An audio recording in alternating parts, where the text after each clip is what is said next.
J'ai trop longtemps arpenté cette terre. J'ai marché des marais de Louisiane aux jungles d'Amérique du Sud et même jusqu'à des mondes par-delà les étoiles. J'ai connu le véritable amour et ce qu'on ressent en devenant père. Mais tout ça disparaît, englouti par la douleur et l'horreur. Une seule pensée surnage dans ce marasme. Est-ce vraiment ma fin?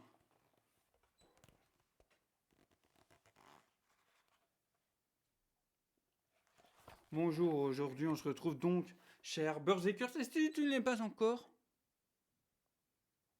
n'oublie pas de t'abonner pour ne rien rater de cette chaîne. Parlant de films, séries, comics, il y a un petit peu de manga, de Furio, comme je le dis très souvent ces derniers temps. Mais bref, voilà, je ne suis pas là pour t'agresser. Chers viewers, on vient parler de Swamp Thing. Un petit nouveau bébé, voilà, avec lequel je vais prendre soin. Avec lequel je vais prendre soin. Non, duquel je vais prendre soin, évidemment. Swamp Thing, Green Hell, enfer vert. Je vais dire enfer sur terre. Quelque part, oui, c'est ça. Du DC Black Label, donc du one shot. C'est vrai que j'avais peur au vu de certaines lignes dans le pitch que je vous redirai dans quelques minutes. Swamp Thing, Alec Holland. Ici, un comics de Jeff Lemire au scénario, qui a notamment travaillé sur de Sweet Tooth. Sweet Tooth adapté sur Netflix d'ailleurs. Et du Doug Mahnke au dessin ou au pinceau, comme ils le disent plus ici, qui lui a travaillé sur du Superman. Alors j'ai dit sur Instagram et je suis toujours en question sur le fait est-ce que j'ai déjà vu du Mahnke parce que c'est possible dans certains comics. Quand il y a des gros pavés, des TPB, je crois que c'est ça, les gros cartonnés, il y a souvent plusieurs artistes qui travaillent sur, on va dire, un tome. Donc c'est possible que j'en ai déjà vu, mais enfin bref, ça, voilà, deux noms, ça me dit quelque chose. L'émir forcément, mais j'en ai pas encore lu. Je finirai par lire du Moon Knight par exemple, mais bref. Je vous donne davantage d'informations dans cette vidéo. Vous allez connaître du coup mon avis. Globalement, je pense que ça va être surtout une vidéo sans, ou du moins avec très peu de spoilers, afin quand même de vous diriger vers ce comics qui est assez court. Hein, donc c'est pour ça aussi que j'en profite de vous en parler, puisque du coup, là, je l'ai lu il y a quelques instants. Vraiment, ça a été assez rapide. J'ai pas dû vraiment trop me forcer non plus à rentrer dedans. C'est déjà un personnage que j'aime beaucoup, dont je vous avais parlé par la vidéo Swamp Thing, le règne des avatars. Le règne. Non, c'est parce que en anglais c'est The Reigns of Avatar, The Reign of Avatars. Je crois que c'est ça. Et en français, ils sont traduits par la guerre des avatars. Un New 52, donc c'est vrai que ça datait un petit peu. D'ailleurs, vidéo vers laquelle je vous renvoie en fin de celle-ci. Bref, aujourd'hui, donc, je vous parle de Swamp Thing, Green Hell. C'est tout de suite, c'est maintenant, avec peut-être un extrait d'un des films des années 80 ou de la série éponyme, adapté, je pense, d'un des tout premiers récits de Alan Moore. Allez, let's go, que je n'ai pas encore lu.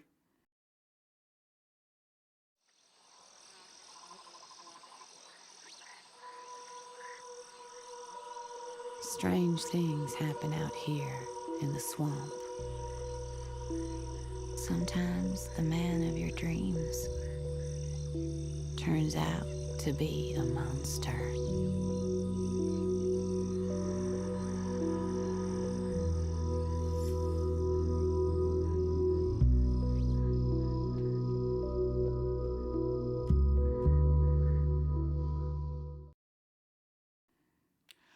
Du coup, les petits gars, on se retrouve après ce petit extrait vidéo, évidemment, ce teaser. Pour déjà, je rappelle Jeff Lemire et Doug Mahnke. Lemire au scénario, Mahnke au dessin. Je vous ai montré quand même une des plus belles planches au début. Le pitch, pour rappeler une énième fois, pour ceux qui n'auraient pas vu d'autres vidéos de la chaîne, la Terre est dévastée, immergée dans les eaux depuis la crue gigantesque qui y a plongé, et les quelques humains restant survivent sur une île. Désolé, ça serait que voilà, des pincettes, c'est une pincette de spoil, mais c'est pas quelque chose qu'on comprend fortement dans le début du récit. Voilà, on voit qu'il y a des individus sur une île, mais on n'a pas le contexte qu'ils nous disent ici à l'arrière. En fait, c'est un peu dommage. Enfin, en une phrase, ça arrive et ça arrive loin quand même. Donc si on rate la phrase ou qu'on la comprend pas bien, on passe à côté. Heureusement que j'y ai fait attention. Mais voilà, c'est pas plus. il s'éternise pas trop dessus. Je dis pas qu'il faut le faire, mais je pense que ça manque quand même un petit peu de contexte. Surtout que je pense que d'après ce que j'avais entendu de la vidéo de comics du prof, vu qu'en général il spoil pas trop non plus pour apprécier ta lecture, c'est ça que je veux dire. Ouais. Et bien qu'il disait que ça faisait suite à un certain run, j'avais plus le nom, mais ça se ressent ici dans le pitch quelques lignes plus bas.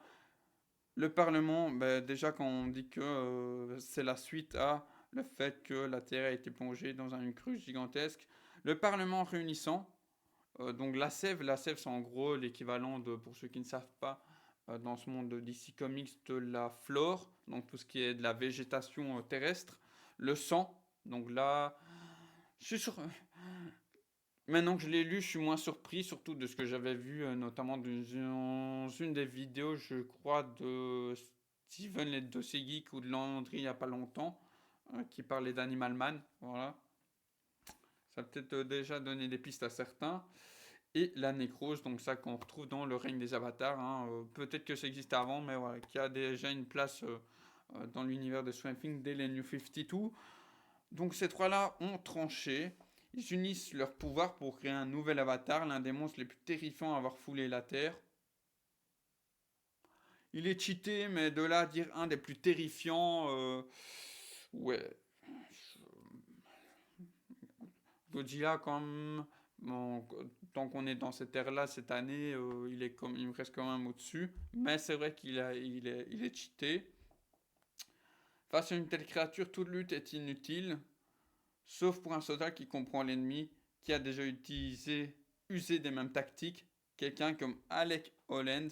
Dommage qu'il soit mort depuis des dizaines d'années, ça c'est du coup un petit point négatif, mais ça va finalement, j'avais peur par rapport à la dernière phrase que il est mort, mais quoi, comment, etc. Et en fait, ben, ça va encore. Dans l'écriture, la manière, dans l'exécution, c'est correct, ça va, ça va. C'est pas écrit de manière que waouh les gars on a raté un gros truc de par la situation des personnages, de ce qu'ils disent. Non, ça va, c'est limpide, c'est cohérent. Comme mon avis, je pense que vous l'avez peut-être compris, ben, j'ai bien aimé.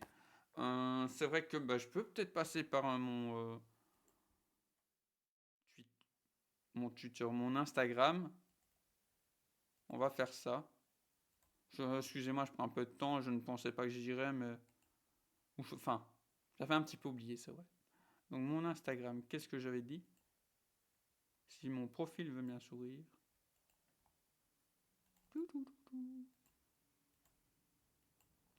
Et voilà les petits gars, on est sur mon Instagram. Très privé ici du coup. Et merci à All Geekman Julien de son petit like. Donc comme je disais ici, sans spoilers de toute façon, je vous mets le petit comics ici. Qui j'espère ne va pas trop tomber. Voilà. Bah honnêtement, comme toujours avec moi, j'ai été agréablement surpris au vu de ce qu'on avait entendu et du pitch qui nous disait quand même, si vous avez retenu la phrase précédente, qu'Alec Holland, le Swamp Thing, était mort. Certes, ça n'est pas grandiose, mais visuellement, ni en termes d'écriture, mais c'est efficace. Je ne sais pas pourquoi je prends l'accent de Maïté. Efficace car tous les personnes mises en avant ont un sens, un minimum de développement, du moins une crédibilité. Voilà, c'est comme simple, mais efficace. C'était pas grandiloquent, transcendant au niveau de ce qui se disait, de ce qui se passait. Mais franchement, ça faisait...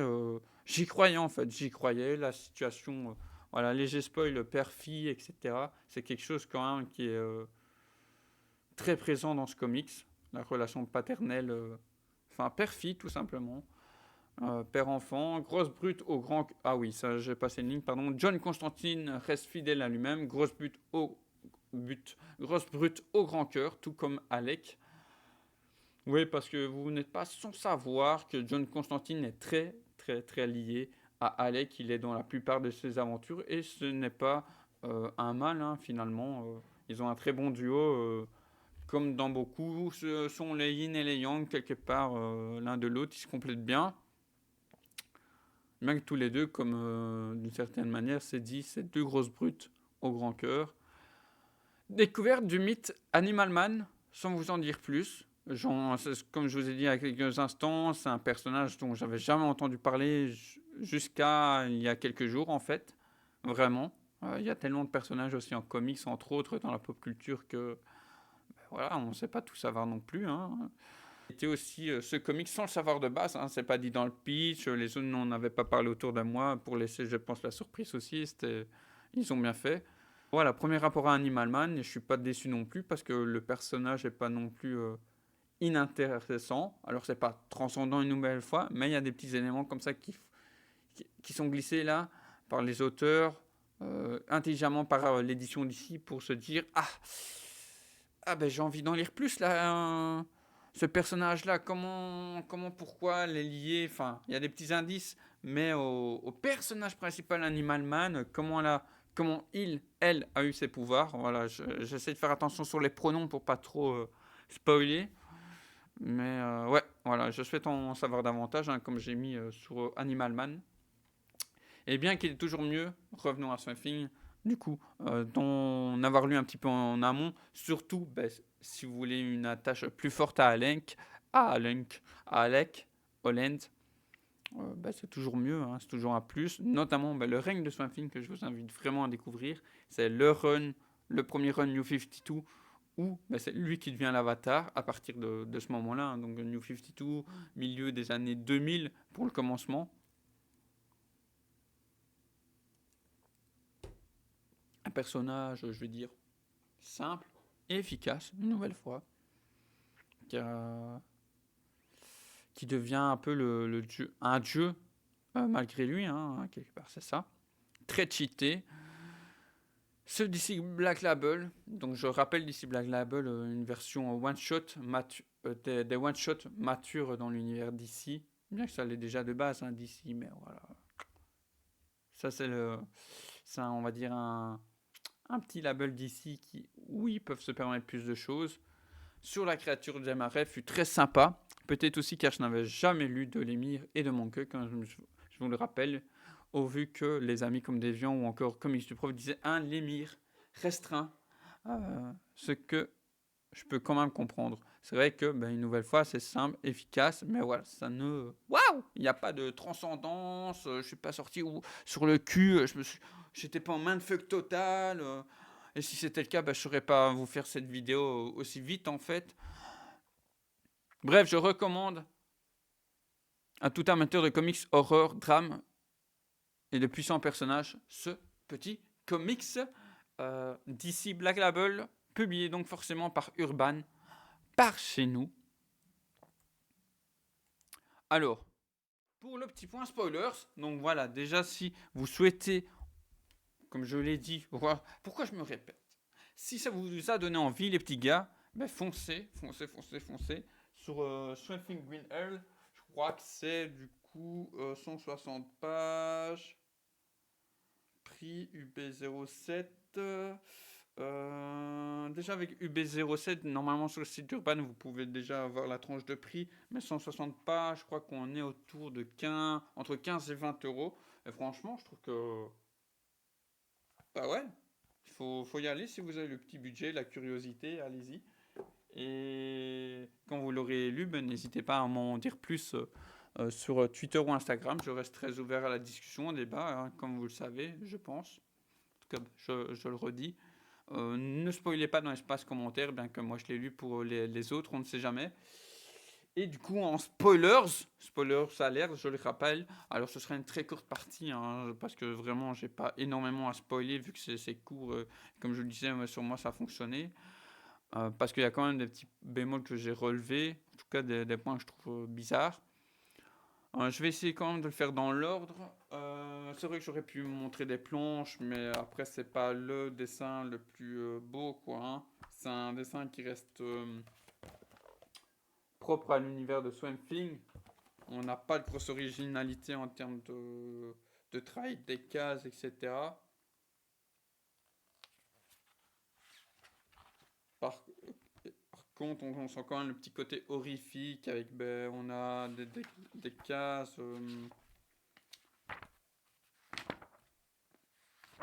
Je retrouve ça, non pas là. On a des démembrements, quoi. Ouais, voilà, on a quand même un peu de sang, etc. Je sais pas si vous voyez bien, si on m'entend bien. Ça y va quoi? Ça y va, ça y va. Oui, donc sur le début j'avais un peu peur parce que c'est très très très classique en termes de d'introduction, dans vraiment les échanges, les discussions, les échanges d'interaction, discussions forcément. Et puis voilà, il faut que du coup, après quelques cases, qu'on ait je vais dire l'introduction de l'interaction entre la sève, le sang et la nécrose pour avoir du coup le fameux monstre hyper puissant. Alors ben voilà, ouais, il a quand même quelques cases où du coup, ben, comme vous l'avez vu ici, il démembre des gens, il les défonce parce que en gros ici dans cette partie spoilers, puisqu'on avait, ben voilà, la Terre, elle a dit c'est bon maintenant, c'est bien dit dans le comics. Les humains, vous avez suffisamment fait de la merde. Maintenant, on va tous vous buter parce que vous ne méritez pas de vivre sur notre Terre en fait, sur notre planète. Donc on va vous punir. Et du coup, ben forcément, la nouvelle créature du marais les défonce, hein.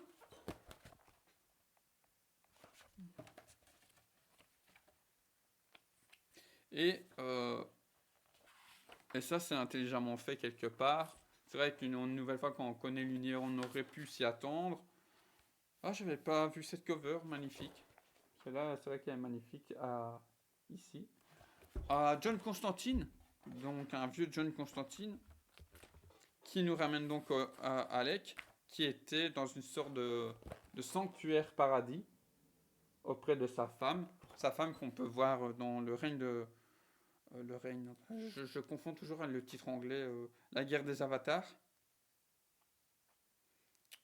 La guerre des avatars, premier tome New 52 de Swamp Thing, et qui ici du coup a une fille. Ça c'est vrai que j'aurais aimé le découvrir dans d'autres comics. Donc ceux qui peut-être s'y connaissent un peu plus en Swamp Thing, n'hésitez pas à me donner des conseils pour que je rattrape ces choses-là. Donc voilà, il y a toujours la petite altercation entre les deux quand ils se rencontrent. En gros, pourquoi tu m'emmerdes, j'avais mieux à faire, etc. Surtout bah, là, Swamp, il était au repos, comme dit la sève. Et puis avec quelques échanges, et surtout ce lien, une nouvelle fois, père-fille, ben, Swim va être pris au...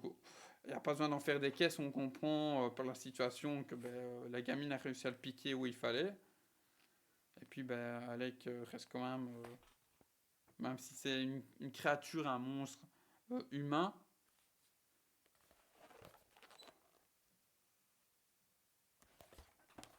je trouve vraiment qu'il y a quelques planches très sympas là-dessus.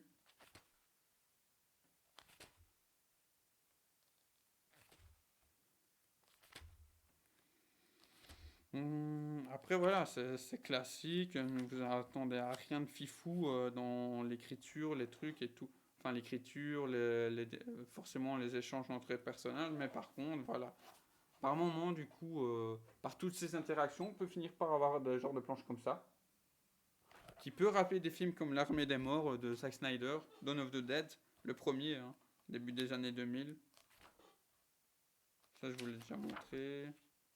On a du Deadman aussi, je l'ai dit, c'est du spoiler, ça. Ça fait plaisir. Maintenant, Deadman, il sert pas à grand chose hein, ici.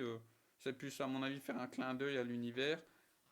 Et offrir quelques échanges, on va dire, de case en case. Ben, sinon, on aurait laissé Junko Constantine errer jusqu'à trouver, ben, du coup, on va dire, l'héritier d'Animal Man. Ça aurait, tout, ça aurait été peut-être même mieux. Hum, Là aussi, niveau visuel, ça change un peu d'avoir Alec quelques pages plus loin qui est squelettique. Why not? Ça, c'est stylé, c'est stylé. Je crois que c'est Steven Ledowski qui parlait d'Animal Man, il me semble. Constantine qui arrive à toujours faire ses petits coups en douce quelque part au roi des enfers.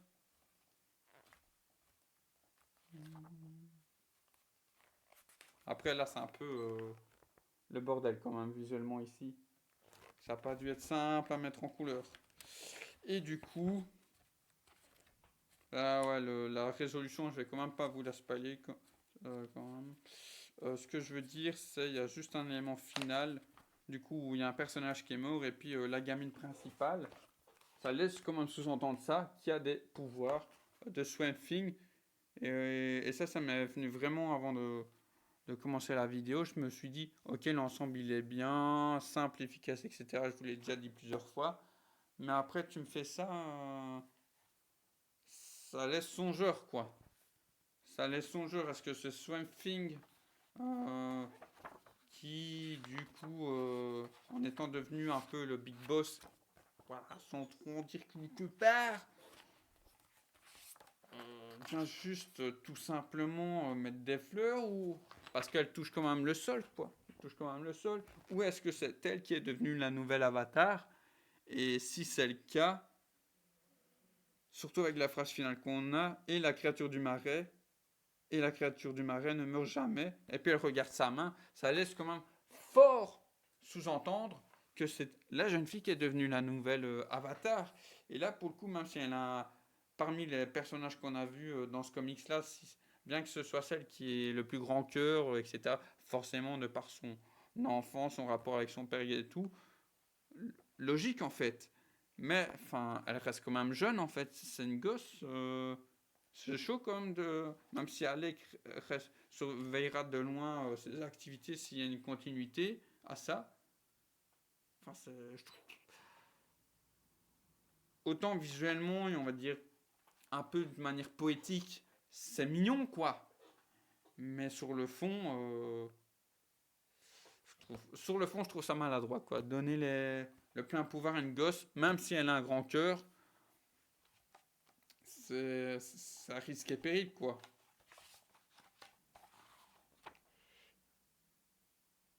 Je suis pas très. J'aurais pas fait ça comme ça, quoi. À la limite, j'aurais juste enlevé la dernière case, j'aurais regardé sa main, parce que là, c'est vraiment dire. Du coup, c'est quoi? C'est moi qui ai ses pouvoirs, en fait. Je me serais arrêté juste sur ça, quoi. Laisser vraiment en mode suggestion.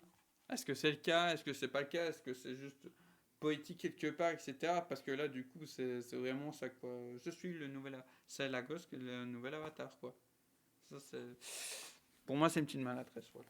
Mais bref. Du coup, c'était mon avis. Swamp Thing, le cœur du avatar, mais non, Green Air. Je sais pas pourquoi j'ai un morceau de AC/DC, AC ou Airborne qui vient en tête. Et voilà, que je rajoute à ma collection d'ici Black Label, aux côtés de Luthor, qu'il faudra que je relise, hein, qui était un bon comics, mais il faudra que je relise parce que des fois, avec certaines métaphores, j'ai un peu de mal. Et du One Dark Knight, bon, j'étais moins fan quand même. Un concept intéressant, mais sous-exploité pour ma part. Voilà, ça, c'est fait. Mes petites bécasses. Du coup, on se retrouve ce jeudi pour parler enfin de la saga Harry Potter à travers ma tier list des personnages. Je tiens à rappeler que pour la partie Harry Potter, donc Swamp Thing, si voilà, c'est fini hein, la vidéo pour Swamp Thing. Mais en gros, pour Harry Potter, je n'ai pas lu les livres, à part le cinquième il y a plusieurs années quand j'étais en secondaire. Mes livres que je commence de plus en plus à être chaud de lire, donc ce ne sera pas pour tout de suite, mais peut-être en 2024 je m'y mettrai enfin. Et donc relecture du cinquième à l'Ordre du Phénix. Et donc la tier list c'est vraiment mon rapport par rapport, enfin mon rapport à l'adaptation cinématographique des personnages dans la saga en fait. Hein. Donc forcément, quand j'en parle souvent avec notamment les filles, eh bien, ben, elles me ressortent de belles listes de personnages, sauf que ben, c'est leur point de vue de lectrice. Et donc, ben, forcément, il y a des personnages qui sont beaucoup plus développés dans les livres que dans les films, etc. Et je sais que par exemple, Ombrage, ben, certains ne comprennent pas pourquoi moi c'est haut dans le panier, alors que dans le film, ben, comme un certain Stephen King, c'est des personnages, t'as pas besoin d'en faire des persos ultra cheatés en termes de pouvoir si le fond est très très très crédible pour pas vous en dire plus non plus avant la vidéo tier list de jeudi, ben c'est tout aussi bien en fait, voire très bien, voilà. Surtout que c'est pour la partie Dolores, j'ai connu pas mal de professeurs, et notamment une dont la ressemblance était affolante. Bref, jeudi, donc, ma tier list sur Harry Potter. Et dimanche, toujours vers 18h15, hein, normalement, sauf par rapport à hier, parce que j'enregistre, là, il est lundi. Donc hier, quand j'ai sorti ma vidéo sur le MCU, une nouvelle série, c'est vrai que j'ai sorti un peu tard, mais bref. Et dimanche, je vais tenter. Je vais essayer cette semaine de regarder Scavenger Reign, une série d'animation SF, etc. Donc, à voir. Il y a un petit côté alien quelque part et tout, donc je suis curieux. Scavenger Reign, peut-être dimanche. Sinon, ce sera une news série ou quelque chose comme ça, ou je parlerai d'un comics, je verrai bien. Allez, ciao ciao.